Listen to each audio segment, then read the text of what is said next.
داری یاب میشی مثل شرمنده ای تویی که مخاطب خاص هر سلیقه ای.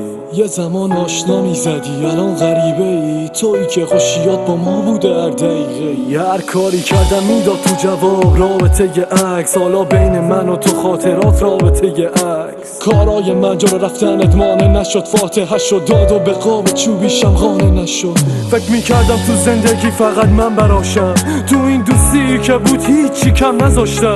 الان میام و دیگه نیستی تو پشت پنجره، از تمام لحظات هرزش متنفره. تو این شهر تاریک وقتی از همه بیزار بود، به خاطر تو تا خود صبح بیدار بود. اینقدر سر و صدا میکردیم تا خورشید پا میشد، نمیدونم چرا با یه کوله پشتی راهی شد. غیر منتظره هرچی داشتیم به هم ریخت و واسه روزایی که رفت باید بخندیم. و دیگه کاری من نمیاد از دسته، بستی هر راهی بوده برا برگشته. غیر منتظره هرچی داشتیم به هم ریخت و واسه روزایی که رفت باید بخندیم. و دیگه کاری بر نمیاد از دسته، بستی هر راهی بوده برا برگشته.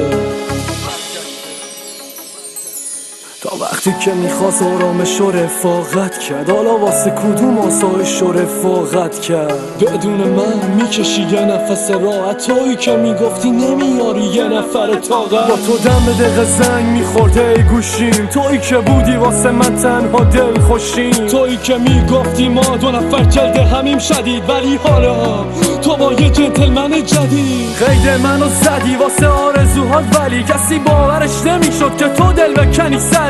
نیستیم مثل قدیما ما که بودیم تو قرینه ها، رد میشیم از سم و الان شدیم مثل غریبه ها. منی که دنیا رو توی تو میدیدم، با وجود تو بود تو شرام سوژه میرسیدم. طالع نسل کارش نمیشه کرد که تو الان سوژه منی، جالبه نه؟ غیر منتظر هرچی داشتیم به هم ریخت و واسه روزایی که رفت باید بخندیم. و دیگه کاری من نمیاد از دسته، بستی هر راهی بوده برا برگشته. غیر منتظر هرچی داشتیم به هم ریخت و واسه روزایی که رفت باید بخندیم. و دیگه کاری بر نمیاد از دسته، بستی هر راهی بوده برا برگشته. الان روزگار به کامت داری میگردی، تو دنیای خودت به حالم هم گاهی میخندی نه؟ تازه نیست کاراش بار چندمشه، زندگی و با من میخواست واسه تجربه شه.